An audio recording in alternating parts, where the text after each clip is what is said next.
Hello friends, मैं कोमल बलाला स्वागत करती हूँ हमारे यूट्यूब के चैनल पे। 5 डेज़ जीके कैप्सूल की सीरीज़ में हमने ऑलरेडी मई मंथ का करंट अफेयर देख लिया था। उसके साथ ही 20 जून तक का करंट अफेयर्स भी हम कर चुके थे। जैसा कि आप सबको पता है, आरपीएससी ने एसआई इंटरव्यू का शेड्यूल डिक्लेयर कर दिया है। 8 जुलाई से इंटरव्यू स्टार्ट हो जाएंगे और आप सबको पता है इंटरव्यू में करंट अफेयर्स की बहुत इंपॉर्टेंस होती है, क्योंकि वो ये जानना चाहते हैं कि आप जो आपके सराउंडिंग्स में जो कुछ हो रहा है आप उससे अवेयर है या नहीं। तो अगर आपका जुलाई में इंटरव्यू है तो मई और जून का करंट अफेयर्स आपके लिए बहुत इंपॉर्टेंट हो जाता है। तो आप ये सारी वीडियोस वॉच करिए। अगर आपने इस चैनल को सब्सक्राइब नहीं किया है तो आप चैनल सब्सक्राइब करिए और प्लेलिस्ट में जाकर सारी वीडियो देख लीजिए, क्योंकि ये आपको बहुत हेल्प करेगी। इसमें मैंने सारे जो इंपॉर्टेंट टॉपिक्स है, आत्मनिर्भर भारत, कोविड-19 से रिलेटेड जो डिफरेंट इनोवेशंस हुए हैं वो कवर की है, India Nepal issue, India China issue, बहुत सारी ऐसे डिफरेंट टॉपिक्स न्यूज़ में रहते हैं, उन सबको कवर किया है। ये आपको बहुत हेल्प करेगा। Okay, so guys, do study well. Without wasting time, let's begin. 21 जून को क्या बनाया जाता है? International yoga day. ठीक है, 21 जून को क्या बनाया जाता है? इंटरनेशनल योगा डे बनाया जाता है। देखो, तो 21 जून को इंटरनेशनल डे ऑफ योगा। इस साल की थीम क्या थी? Theme for the year 2020 is yoga for health, yoga at home. ठीक है, 21 जून जो है वो सबसे पहले डिक्लेयर हुआ था, मोदी ने रखा था। कहाँ पे रखा था? UNGA, United nation general assembly में। ड्यूरिंग ए स्पीच उसने योगा की इंपॉर्टेंस बताई थी ऑन सितंबर 27, 2014। उसके बाद ही यूएन ने इसे 2015 में international day of yoga declare कर दिया है 21 जून को। उसके बाद से हर साल इसे सेलिब्रेट किया जाता है। खास बात यह है कि योग जो है उससे UNESCO intangible cultural heritage of humanity में भी शामिल किया गया है। ओके, तो 21 जून क्या हो गया? International day of yoga. Okay, इसके साथ साथ ही अपन सब ने देखा था कि इस बार जो है 21 जून 2020 को एन्यूलर सोलर एक्लिप्स, मतलब क्या था कि एक सूर्य ग्रहण था उस दिन। ठीक है, अब सूर्य ग्रहण होता क्या है? बेसिकली सूर्य ग्रहण बहुत सिंपल सी बात है। आप देखो, यहाँ फिगर में देख रहे हैं कि ये सूर्य है और ये क्या है? पृथ्वी है। इसके बीच में आ गया मून, तो ये हो गया सूर्य ग्रहण। ये 3 टाइप का होता है, पूर्ण सूर्य ग्रहण और आंशिक और वलयाकार, जिसे टोटल एक्लिप्स, पार्शियल एक्लिप्स और एन्यूलर एक्लिप्स भी कहा जाता है। ठीक है, अब जैसे टोटल देखते हैं अपन, तो टोटल में क्या होता है कि सन, मून और अर्थ, ये तीनों एक डायरेक्ट लाइन में आ गए, तो ये हो गया टोटल एक्लिप्स। एन्यूलर में बेसिकली क्या होता है कि एक टाइप का ये टोटल एक्लिप्स है। ठीक है, इसमें ये तीनों है तो एक ही लाइन में, इसके साथ साथ ही एक सेम प्लेन में भी होते हैं, और ये तब होता है जब बेसिकली जो मून है वो अर्थ से काफ़ी दूर होता है। ओके, तो इसमें क्या होता है कि जब वो काफ़ी दूर है तो वो क्या बनाएगा? The disc of the sun completely resulting in a narrow band of light around the dark colour of the moon causing the ring of fire to be visible. अब जैसे वो दूर होता है ना, तो ये सिर्फ अपन को रिंग ऑफ फायर ही दिखती है, जो बीच का डार्कर साइड है वो अपन को विजिबल होता ही नहीं है। इस वजह से इसे रिंग ऑफ फायर एक्लिप्स भी कहा जाता है। तो ये कौन सा हो गया? वलयाकार एक्लिप्स। ओके, अब है रूल ऑफ लो इंडेक्स। ठीक है, देखो, रूल ऑफ लो इंडेक्स जो है बेसिकली क्या है? क्वांटिटेटिव असेसमेंट टूल है, जिसे कौन जारी करता है? World Justice Project. कौन? World Justice Project. ये बताता है कि जो कानून है वो किस स्तर पर व्यवहारिक है। ठीक है, rule of law in practice. Okay, तो ये 8 फैक्टर्स देखता है। कौन कौन से हैं? कंस्ट्रेंट्स ऑन गवर्नमेंट पावर, देखो गवर्नमेंट पावर पे क्या क्या रुकावटें हैं, करप्शन का लेवल क्या है, गवर्नमेंट कितनी ओपन है, अपने मौलिक अधिकार की क्या स्थिति है, order and security, regulatory enforcement, जो न्याय है, civil justice and criminal justice. उसके साथ साथ ही वर्ल्ड जस्टिस प्रोजेक्ट ने इंडिया की रैंक बताई है 69th in the rule of law index. Okay, golden langur, देखो यूपीएससी क्या है, इस जो भी स्पीशीज न्यूज़ में रहती है उससे रिलेटेड क्वेश्चन पूछती है। कभी देखो घड़ियाल पे क्वेश्चन आया हुआ है, ठीक है, और बहुत सारी ऐसे जो स्पीशीज़ रहती है ना, जैसे कोई फिश अगर न्यूज़ में रही है, कोई बटरफ्लाई रही है, तो उस पर क्वेश्चन आता है। अब देखो अपन देखते हैं गोल्डन लंगूर। गोल्डन लंगूर जो है IUCN की कौन सी लिस्ट में है? एंडेंजर्ड में है। ये ओल्ड वर्ल्ड मंकी है जो कि वेस्टर्न आसाम में पाए जाते हैं, पश्चिमी असम में, ठीक है। अब उसके साथ साथ ही भूटान के जो ब्लैक माउंटेन एरिया है वहाँ पे भी पाए जाते हैं। अब इसका जो रीजन है जहाँ पे ये पाए जाते हैं कौन कौन से हैं? South of Brahmaputra river, east of Manas river, west of Sankosh river, और ये सब के सब आसाम में है। तो बेसिकली सीधी सी बातें कहाँ पाए जाते हैं? आसाम में पाए जाते हैं। चक्रशिला वाइल्ड लाइफ सेंचुरी जो है आसाम की, वो इंडिया की फर्स्ट वाइल्ड लाइफ सेंचुरी है जिसमें गोल्डन लंगूर जो है वो प्राइमरी स्पीशीज है। ओके, अब गोल्डन लंगूर जो है वो अपेंडिक्स 1 of CITES as well as schedule 1 of wildlife protection act 1972 में लिस्टेड है। ये इंपॉर्टेंट है।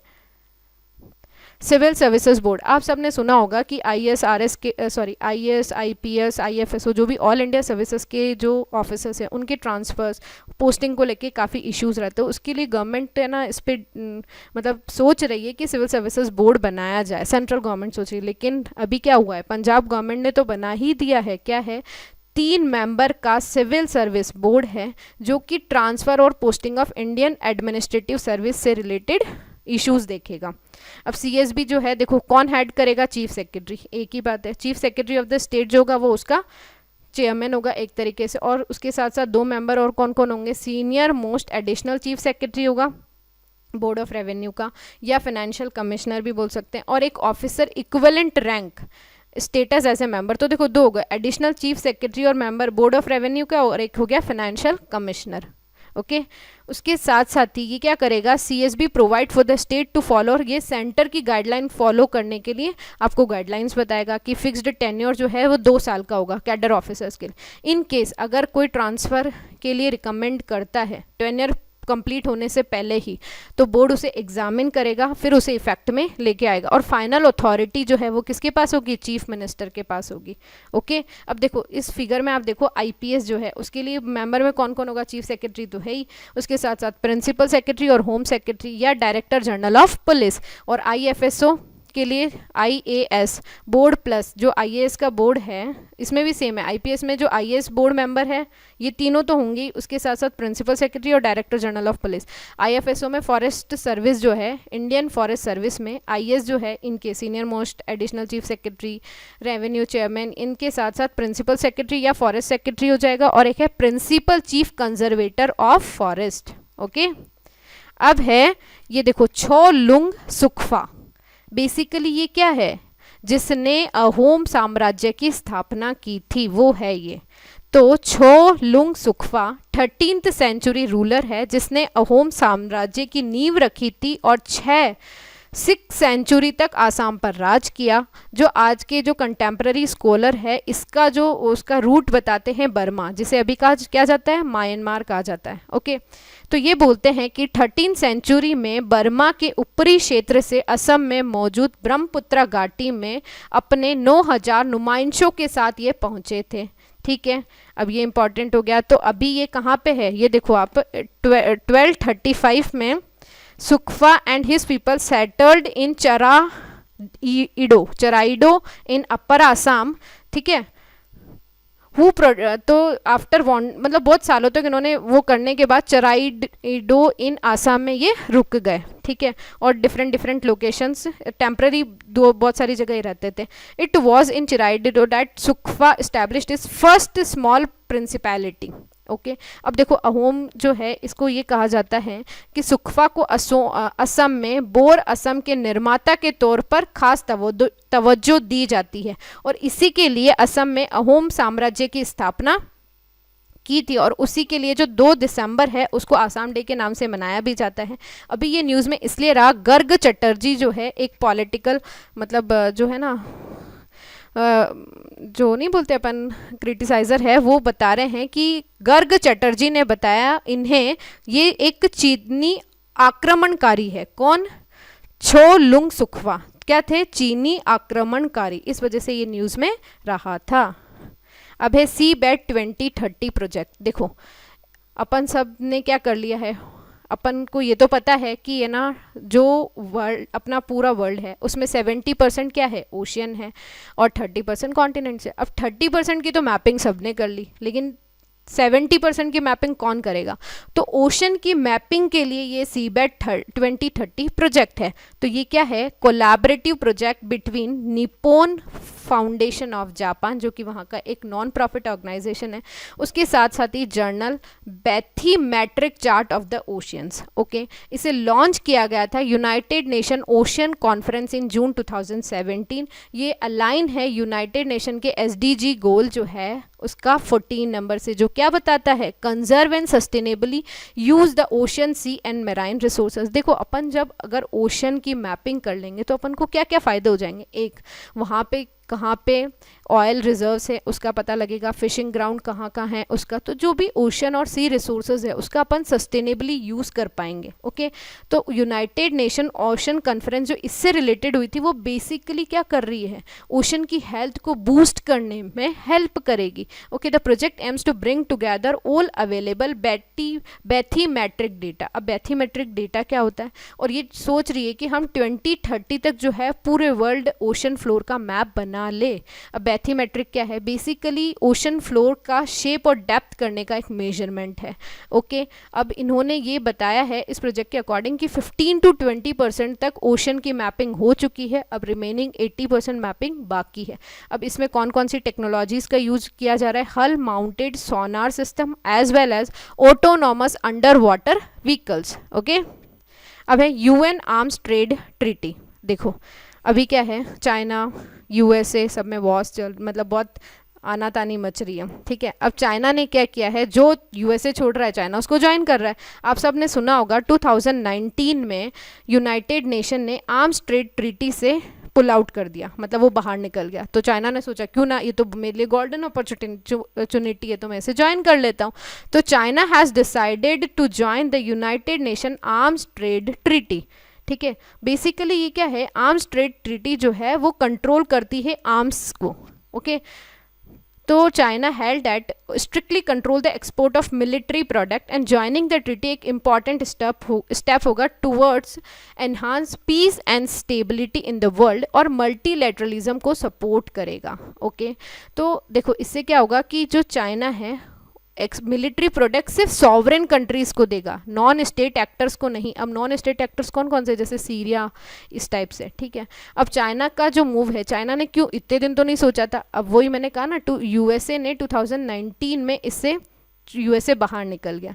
अब वो क्या सोच रहा है कि यूएसए तो बाहर निकल गया तो ये मेरे लिए गोल्डन टाइम है कि चाइना जो है वो ग्लोबल लीडर के तौर पे उभर कर आए। ठीक है, तो ये कंट्रोल जो है उस जगह देगी। इसमें क्या है कि स्मॉल मतलब छोटी गन से लेके बड़े बड़े बैटल टैंक तक का ट्रेड के बारे में रेगुलेट करती है। ठीक है, कॉम्बैक्ट एयरक्राफ्ट एंड वारशिप हो गया, control the flow of weapons into conflict zone. अभी ये जो ATT है ये बेसिकली 24 दिसंबर 2014 में फोर्स में आई थी। ठीक है, ये क्या बताती है कि require member country to keep record of international transfer of weapons. Okay, और क्रॉस बॉर्डर शिपमेंट को प्रोहिबिट भी करती है। अब देखो ATT को तो यूएसए ने छोड़ दिया, उसके साथ साथ ही मई 2020 में अभी हाल ही में यूएसए ने अनाउंस किया कि वो ओपन स्काई ट्रीटी से भी बाहर आ जाएगा। और उससे पहले अगस्त 2019 में बताया था कि USA along with Russia INF जो ट्रीटी है 1987 उससे दोनों ही विड्रॉ कर रहे हैं। तो ये दोनों क्या कर रहे हैं, प्रोटेक्शनिज्म की तरफ बढ़ रहे हैं, मल्टीलैटरलिज्म से हट रहे हैं। जब से ट्रंप आया है तो उसकी पॉलिसीज़ काफ़ी, वो देखो आप सब जगह से, पेरिस से भी वो हट गया है, ओपन स्काई ट्रीटी से, INF से, ATT से, ये सब अपने आप को रूट मतलब पुल आउट कर रहा है। ओके, अब है इंडिया एनुअल ट्यूबरक्लोसिस रिपोर्ट 2020। देखो ट्यूबरक्लोसिस जो है बहुत हजार्डस, मतलब एक डेंजरस अपनी यहाँ की बीमारी, इससे काफ़ी लोग मरते हैं इंडिया में एनुअली। ओके, तो एक रिपोर्ट है, कौन निकालता है, ministry of health and family welfare has launched annual tuberculosis report 2020। अब देखो WHO को टारगेट है कि वो पूरे वर्ल्ड से 2030 में टीबी को एलिमिनेट करे, लेकिन इंडिया तो उससे आगे बढ़ के, तो इंडिया बोल रहा है कि वो टीबी को हटाएगा 2025 तक। India is committed to eliminating tuberculosis from the country by 2025। मतलब पूरे जड़ से ख़त्म करने की बात कर रहा है 2025 तक। तो उसके लिए उसने एक प्रोग्राम लॉन्च किया है, नेशनल ट्यूबरक्लोसिस एलिमिनेशन प्रोग्राम। अब ये क्या करता है, देखो रिपोर्ट्स भी देता है। तो स्टेट टीबी इंडेक्स, स्टेट की क्या सिचुएशन है उसके बारे में। तो 50 लाख पॉपुलेशन में 3 स्टेट है जिन्होंने बहुत अच्छा परफॉर्म किया, वो है गुजरात, आंध्र प्रदेश और हिमाचल प्रदेश। और 50 लाख से कम पॉपुलेशन में त्रिपुरा, नागालैंड। अब देखो यूटीज कौन कौन सी है, Dadra and Nagar Haveli and Daman and Diu. Okay, तो ये भी एक इम्पॉर्टेंट सेगमेंट हो गया। अब देखो टीबी को कम करने के लिए इंडिया कौन कौन से इनिशिएटिव्स मतलब परफॉर्म कर रही है या इम्प्लीमेंट कर चुकी है। तो कौन कौन से हैं, निक्षय इकोसिस्टम, बेसिकली ये क्या है, नेशनल टीबी इंफॉर्मेशन सिस्टम है जो एक वन स्टॉप सोल्यूशन प्रोवाइड करता है कि देखो जो टीबी पेशेंट है उनका डेटा भी उसके पास रहता है, तो वो है ना डिफरेंट टाइप की एक्टिविटीज़ को मॉनिटर भी कर पाते हैं और परफॉर्मेंस को देख पाते हैं पूरी कंट्री में। निक्षय पोषण योजना ये क्या कर रही है, this scheme is aimed at providing, ये फिनेंशियल सपोर्ट देती है टीबी पेशेंट को ताकि वो अपना न्यूट्रिशन कम नहीं करे। ओके, अब टीबी हारेगा देश जीतेगा कैंपेन अभी रिसेंटली लॉन्च किया है सितंबर 2019 में। ये बताता है कि ये हाईएस्ट लेवल का कमिटमेंट है कि इंडिया से टीबी को हटाना ही है हमें। ओके, सक्षम प्रोजेक्ट, ये प्रोजेक्ट किसका है, Tata institute of social sciences का, जो कि साइको सोशल काउंसलिंग कर रहे हैं टीबी पेशेंट्स की। ओके, तो 4 इनिशिएटिव्स हैं, बहुत इंपॉर्टेंट है। कौन कौन से हैं, निक्षय इकोसिस्टम, निक्षय पोषण योजना, टीबी हारेगा देश जीतेगा और सक्षम project. Okay, world first yoga university, आप सबको पता था, अपन ने डिस्कस भी किया, 21 जून को इंटरनेशनल योग दिवस बनाया जाता है। तो उसी डायरेक्शन में क्या है, अभी इन्होंने virtually first world first yoga university launch की जो कि आउटसाइड इंडिया है। कब लॉन्च की, 23 जून 2020 को। कहाँ पे, यूएसए के लॉस एंजलस सिटी में। अब ये योग जो यूनिवर्सिटी है, योग विश्वविद्यालय, इसका नाम रखा गया है स्वामी विवेकानंद पे।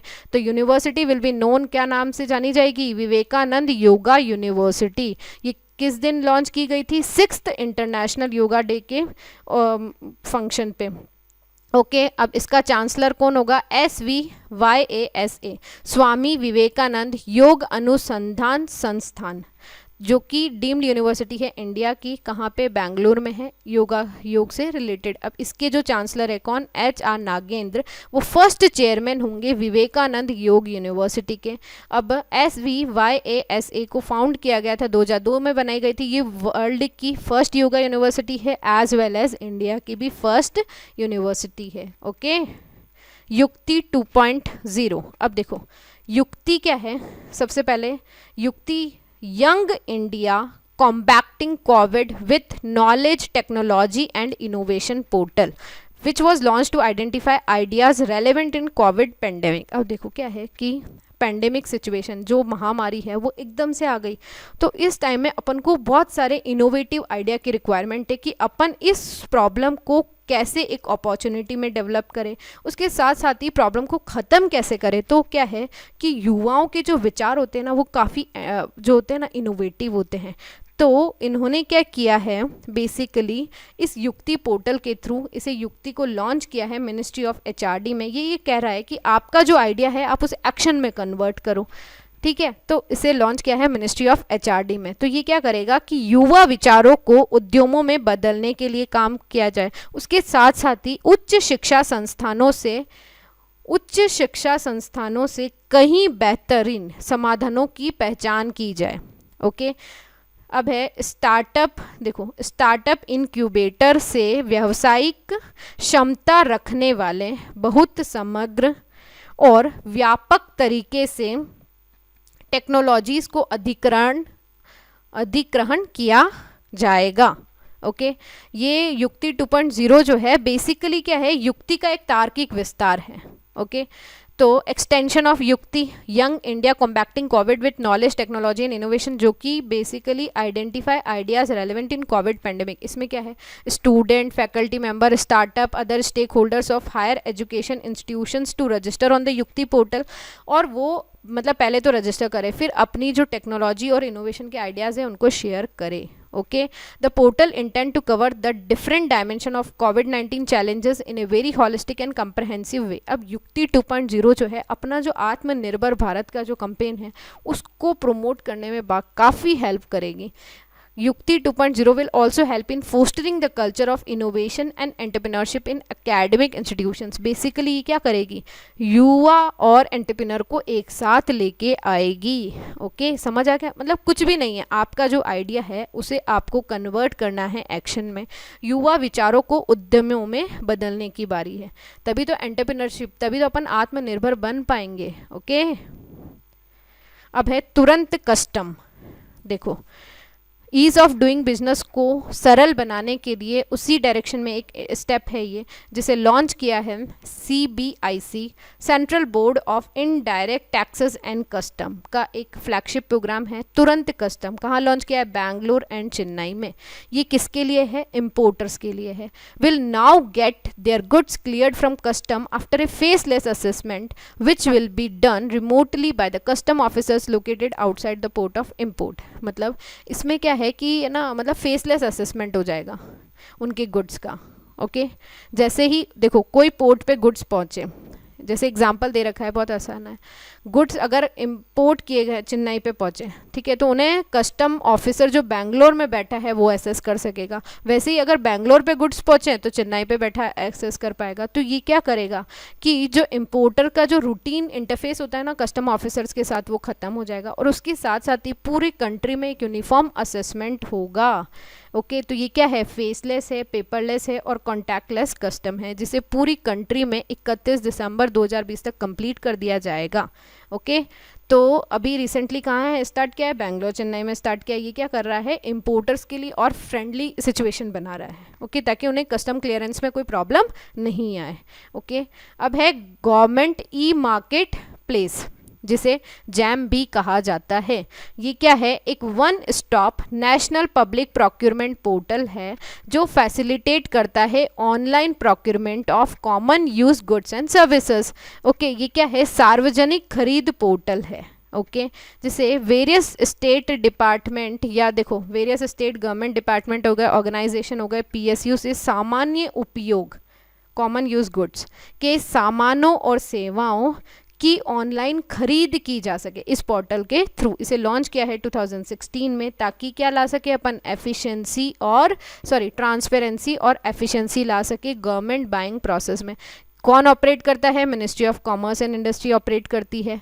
Okay the procurement of good and services ministry और CPSC जो है वो मैंडेटरी है. अब इसके साथ साथ ही इसमें टूल है, ये मतलब है ना ई बिडिंग का टूल भी प्रोवाइड करता है, जिसे क्या बोलते हैं, देखो ई बोली, रिवर्स ई नीलामी auction to facilitate the government users achieve the best value of their. इसके अंदर मोर देन 15 लाख प्रोडक्ट्स हैं, 20,000 सर्विसेज हैं और 40,000 गवर्नमेंट बायर ऑर्गेनाइजेशन भी है. ओके अभी न्यूज़ में इसलिए रहा था कि अब जो भी सेलर्स हैं उनको मैंडेटरी कर दिया है कि वो कंट्री ऑफ ऑरिजिन बताएं.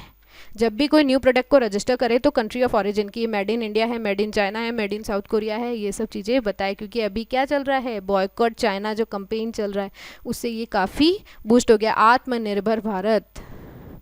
अब है सेंकाकू आइलैंड चेन डिस्प्यूट, काफ़ी न्यूज़ में रहा था. इस पे UPSC ने ऑलरेडी क्वेश्चन पूछ लिया है प्रीलिम्स में, और भी पूछ सकती है कि सेंकाकू आइलैंड जो है किसके बीच में डिस्प्यूटेड है, जापान एंड चाइना के बीच में. ये क्वेश्चन आ चुका है UPSC प्रीलिम्स में, इस वजह से ये इम्पॉर्टेंट है. बेसिकली ये क्या है, एक आइलैंड है, देखो आप यहाँ पे, ये एक सेंकाकू आइलैंड है, किसके बीच में, यहाँ चाइना आ गया, ये हो गया जापान.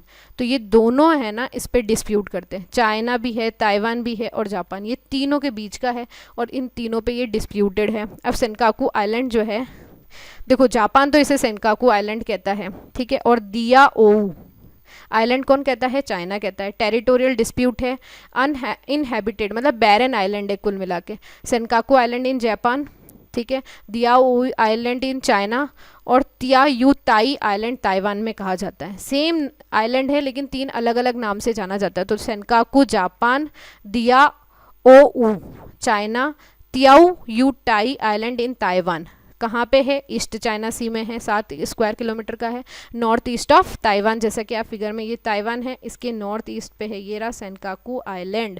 ओके इसकी इंपॉर्टेंस क्या है, देखो एक तो शिपिंग लेन में काम करता है, यहाँ रिच फिशिंग ग्राउंड है, इसके साथ साथ ही ऐसा माना जा रहा है कि मेजर जो डिस्प्यूट चल रहा है वो इस वजह से चल रहा है कि वहाँ पे एक बहुत बड़ा ऑयल डिपॉजिट है। ओके, सेंकाकू आइलैंड जो है एडमिनिस्ट्रेट तो 1972 से जापान कर रहा है, लेकिन लीगली नहीं है, अभी लीगल स्टेटस डिस्प्यूटेड है। तो किसके बीच में है? जापान चाइना के बीच में ऑनरशिप को लेके लड़ाइयाँ चल रही है।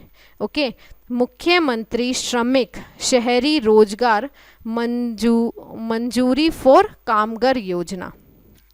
ओके, झारखंड ने लॉन्च की है 100 डे रोजगार योजना है। किसके लिए? अर्बन अनस्किल्ड वर्कर के लिए। मनरेगा की जैसी ही है बिल्कुल। ये इसलिए है कि कोरोना वायरस की वजह से काफ़ी लोग बेरोजगार हो गए हैं और इससे बेरोजगारी बढ़ गई है, उसको कम करने के लिए है। तो इन्हें क्या है, ऑन डिमांड वर्क दिया जाएगा, इधर इन राइटिंग और ओरली। कितने दिन के लिए? मिनिमम 7 दिन के लिए, मैक्सिमम 100 दिन के लिए। ठीक है, if a worker has a child of 5 साल का है और उससे कम का है तो फीमेल वर्कर जो होगी will need to be employed to take care of the child, और उसे मिनिमम वेज दी जाएगी। ओके, इसके साथ साथ बेसिक आवश्यकताओं की चीज़ें, medical facility, registration, social security भी इन्हें प्रोवाइड की जाएगी। तो कौन सी है? मुख्यमंत्री श्रमिक शहरी रोजगार मंजूरी फॉर कामगार योजना। ओके, फोल्ड स्कोप देखो आपको दिख रहा है यहाँ पे, ये क्या है? पेपर फोल्डिंग टाइप का माइक्रोस्कोप है। ओके, तो ये क्या है? अफोर्डेबल माइक्रोस्कोप, जो कि सिंपल कंपोनेंट से बनाया जा सकता है, जैसे शीट ऑफ पेपर हो गए, लेंस हो गए। इसकी कॉस्ट 100 रुपये से भी कम है। Upon assembly the device can hold a specified slide for observation. इसके ऊपर देखो यहाँ पे स्लाइड रखो आप, जैसे आपको कोई भी सैंपल लेना है मोबाइल फ़ोन के कैमरा के ऊपर। ओके, मतलब चिपका दो तो उससे आपका रिजल्ट आ जाएगा। ये पोर्टेबल है, ड्यूरेबल है, और जो कन्वेंशनल माइक्रोस्कोप होते हैं उसी टाइप से काम करती है। मनु प्रकाश ने बनाई है और फ्रूजल साइंस का ये पार्ट है। ओके, चीप और इजी टूल है, साइंटिफिक यूज़। अब है Indian national space promotion and authorisation centre, जिसे इन स्पेस कहा गया है। काफ़ी न्यूज़ में रहा था, क्यों इम्पॉर्टेंट है? अब ये है कि प्राइवेट कंपनीज को भी अलाउ कर दिया है। कहाँ पे? स्पेस इंफ्रास्ट्रक्चर के यूज़ के लिए। तो ये इन स्पेस जो है बेसिकली एक लेवल प्लेइंग फील्ड प्रोवाइड कर रहा है प्राइवेट कंपनीज को to use Indian space infrastructure, ताकि क्या करेंगे कि वो प्राइवेट इंडस्ट्रीज़ को प्रमोट कर पाएंगे। वहाँ पे कैसे प्रमोट करेंगे? उनके लिए अच्छी सी एनकरेजिंग पॉलिसी और फ्रेंडली रेगुलेटरी एनवायरनमेंट। जैसे आप सबने सुना होगा स्पेस एक्स, जो कि प्राइवेट एजेंसी है, उसने अभी एस्ट्रोनॉट्स को भेज दिया था। उसी टाइप से क्या मालूम इंडिया भी आगे ऐसा कुछ कर पाए, इस वजह से प्राइवेट कंपनीज को अलाउ किया है। तो ये क्या होगी? नोडल नेशनल एंटिटी होगी। किसके अंदर? डिपार्टमेंट ऑफ स्पेस के अंदर, to drive building of satellite, rocket और launch services through Indian industry. Okay, अब 2 रिपोर्ट है, बहुत इजी सी है। ग्लोबल एजुकेशन मॉनिटरिंग रिपोर्ट 2020 कौन रिलीज़ करता है? यूनेस्को रिलीज़ करता है। तो इसने क्या हाईलाइट किया है? कोविड-19 की वजह से एजुकेशन सिस्टम में बहुत इनइक्वालिटीज़ आ गई है। सेकंड रिपोर्ट है वर्ल्ड इकोनॉमिक आउटलुक, जो कि यूपीएससी ने क्वेश्चन भी पूछा हुआ है इस पे। तो वर्ल्ड इकोनॉमिक आउटलुक कौन रिलीज़ करता है? इंटरनेशनल मॉनेटरी फंड रिलीज़ करता है। ये क्या बता रहा है? इंडिया की ग्रोथ जो है 1.9 रह जाएगी 2020 में, और रिबाउंड होगी 7.4% इन 2021। ओके, अब है कोऑपरेटिव बैंकिंग। बहुत न्यूज़ में रहा था, क्यों रहा था? ये बताया गया है कि आरबीआई अब से कोऑपरेटिव बैंक जो है उनको भी रेगुलेट करेगा, इस वजह से ये न्यूज़ में रहा था। अब कोऑपरेटिव बैंक होता क्या है? देखो, कोऑपरेटिव बैंक जो है एक फाइनेंशियल एंटिटी है, लेकिन ये कमर्शियल बैंक से डिफरेंट इसलिए है क्योंकि उसके जो कस्टमर्स होते हैं वही इसके ऑनर्स होते हैं। तो same time the honours and customers of their bank वही उसके मेंबर होते हैं। तो ये 2 होते हैं, अर्बन और रूरल। इसको रजिस्टर्ड किया है cooperative societies act of the state concern, उसके साथ साथ ही multi state cooperative society act 2002। ये किससे गवर्नड होते हैं? बैंकिंग रेगुलेशन एक्ट 1949 और बैंकिंग लो कोऑपरेटिव सोसाइटी एक्ट 1955। ये दोनों इंपॉर्टेंट है। इसके साथ साथ ही आरबीआई अब इसे रेगुलेट करेगा। किसको करेगा? Urban and multi state cooperative banks on the line of commercial bank को जैसे रेगुलेट करता है उसी टाइप्स। इंपॉर्टेंट बात यह है कि रूरल कोऑपरेटिव बैंक्स आज भी ड्वेल रेगुलेशन में होंगे, आरबीआई और रजिस्ट्रार ऑफ कोऑपरेटिव सोसाइटीज़ के अंदर। ओके, तो ये किसके लिए है? अर्बन कोऑपरेटिव को केवल आरबीआई रेगुलेट करेगा जैसे कमर्शियल बैंक्स को करता है, लेकिन रूरल को आज भी दोनों करेंगे। ये इंपॉर्टेंट है, नोट कर लीजिएगा। फीचर्स ऑफ कोऑपरेटिव बैंक, क्या क्या फीचर्स है जो इन्हें शेड्यूल कमर्शियल बैंक से अलग बनाता है? Customer on entity, cooperative bank के जो मेंबर्स होते हैं वो कस्टमर भी होते हैं और ऑनर भी होते हैं, मतलब मालिक भी वही, कस्टमर भी वही। डेमोक्रेटिक मेंबर कंट्रोल, ऑन्ड और कंट्रोल बाय द मेंबर्स। फिर वो क्या करते हैं? एक बोर्ड ऑफ डायरेक्टर्स जो है उसका बोर्ड बनाते हैं डेमोक्रेटिकली इलेक्ट, ओके, जिसमें इक्वल वोटिंग राइट्स दिया जाता है। कोऑपरेटिव प्रिंसिपल के अकॉर्डिंग क्या है, 1 पर्सन 1 वोट, उसके अकॉर्डिंग ये क्या करते हैं, एक मेंबर बनाते हैं, प्रॉफिट भी एलोकेट किया जाता है। ओके, स्किल बिल्ड रिग्नाइट किसका है, MSDE, ministry of skill development and entrepreneurship और IBM दोनों ने साथ में मिलकर बनाया है स्किल बिल्ड रिग्नाइट, जो उसकी basically free digital learning platform है, जो जॉब सीकर्स को और बिजनेस ऑनर्स को क्या देगा, देखो जॉब सीकर्स को तो ट्रेनिंग देगा, उन्हें स्किल डेवलप करेगा, और बिजनेस ऑनर्स को नए नए रिसोर्सेज देगा। ओके, तो ये फ्री डिजिटल लर्निंग प्लेटफॉर्म है, provide job seeker and entrepreneurs की आप ऑनलाइन कोर्स में एक्सेस कर सकते हैं। इसके अंदर कौन कौन है, job seeker, individual business honour, entrepreneurs, any individual जिसने भी सीखने की क्षमता है या जो सीखना चाहता है वो इसमें रजिस्टर कर सकता है। कौन कौन से टॉपिक होंगे, artificial intelligence, cloud computing, data analytics, security, ताकि वो अपनी स्किल्स को और बढ़ा सके, कमज़ोर है तो, या फिर नया कुछ सीख सके विदाउट एनी कॉस्ट, फ्री है सब कुछ। इसके साथ साथ ही एंटरप्रेन्योर्स को पर्सनलाइज कोचिंग भी दी जाती है, और अगर किसी को एडवाइस चाहिए, मतलब बिजनेस इस्टेब्लिश करने में या रीस्टार्ट करने में, तो उन्हें वो भी प्रोवाइड की जाएगी, ताकि कोविड-19 की वजह से जो प्रॉब्लम आ रही है उनकी रिकवरी को लेके वो नहीं आए। ओके, तो स्किल बिल्ड रिग्नाइट किसका इनिशिएटिव है, MSDE IBM का क्या है, फ्री डिजिटल लर्निंग प्लेटफॉर्म है। ओके, ICP क्या है, इंटरनेशनल कंपैरिजन प्रोग्राम किसका है, UNSC, United Nation statistical commission, ये क्या करता है, largest worldwide data collection initiative है। ये इसके through purchasing power parity produce करता है, जिससे क्या होगा कि converting measures of economic activities to be comparable across economies. इसके साथ साथ ही price level indices, other regional comparable aggregates of GDP expenditure. अब जो नेक्स्ट ICP कंपैरिजन होगा वो क्या होगा, 2021 के लिए होगा। देखो आप फिगर में भी देख रहे हैं, ये सब क्या है, सब कंपेयर करता है कि परचेजिंग पावर पैरिटी क्या होती है, कि दो इकोनॉमीज की जो वैल्यू होती है उसमें कंपेयर किया जाता है। Okay, thank you guys. अगर आपको ये वीडियो पसंद आए तो आप लाइक करो, शेयर करो, सब्सक्राइब कर दो हमारे चैनल को। Okay, bye.